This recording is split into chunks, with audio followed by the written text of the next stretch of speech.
আমাদের গ্রামের কৃষকেরা যেভাবে খুব সহজেই এবং কম খরচে কাঁচামরিচ চাষ করে তারা লাভবান হয়, আজকে সেই বিষয়টি আপনাদের দেখাবো। আপনারা দেখতে পাচ্ছেন একটি কাঁচামরিচ গাছে কী পরিমাণ কাঁচামরিচ এসেছে, এবং এই যে দেখতে পাচ্ছেন পুরো জমিটাতেই কিন্তু কাঁচামরিচ চাষ করা হয়েছে, এবং একটি প্রত্যেকটি গাছে প্রচুর পরিমাণে কাঁচামরিচ এবং ফুল এসেছে। এই কাঁচামরিচ কিন্তু কয়েক মাস ভরা।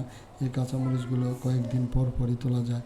আপনারা দেখতে পাচ্ছেন অনেক বড় একটি জমিতে কাঁচামরিচ চাষ করা হয়েছে। দেখেন, গ্রামের কৃষকেরা প্রায় সবাই কাঁচামরিচ চাষ করেছে। এই যে কাঁচামরিচ গাছে সাদা রঙের ছোট ছোট ফুল, অসংখ্য ফুল ফুটেছে, এবং সবুজ রঙের যে কাঁচামরিচ, এই কাঁচামরিচগুলো আপনারা দেখতে পাচ্ছেন এবং ফুল দেখতে পাচ্ছেন। এই যে আপনাদেরকে আরও বিভিন্ন কাঁচামরিচ গাছ দেখানো হচ্ছে, দেখতে পাচ্ছেন যে সাদা সাদা ছোট যে ফুলগুলো, এগুলো কিন্তু দেখতে খুবই সুন্দর দেখা যাচ্ছে।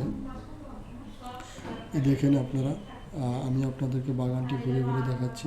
এই যে কাঁচামরিচ গাছে কাঁচামরিচ ধরেছে, ফুল এসেছে, এরকম প্রত্যেকটি গাছেই কিন্তু ফুল এসেছে এবং কাঁচামরিচ আপনারা দেখতে পাচ্ছেন। এই যে অনেক বড় একটি জমিতে যেভাবে কাঁচামরিচ চাষ করা হয়েছে, এইভাবে চাষ করলে কিন্তু আপনারা অবশ্যই খেয়াল রাখতে হবে। দেখতে পাচ্ছেন কাঁচামরিচ আপনাদের জমিতে কিন্তু কোনো পানি নেই, পানি দিলেও কিন্তু পানি যেন নিষ্কাশনের ব্যবস্থা থাকে, এই জিনিসটি খেয়াল রাখতে হবে।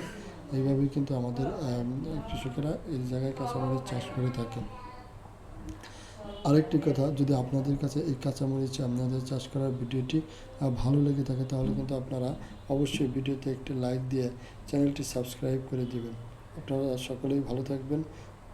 সকলকে ধন্যবাদ।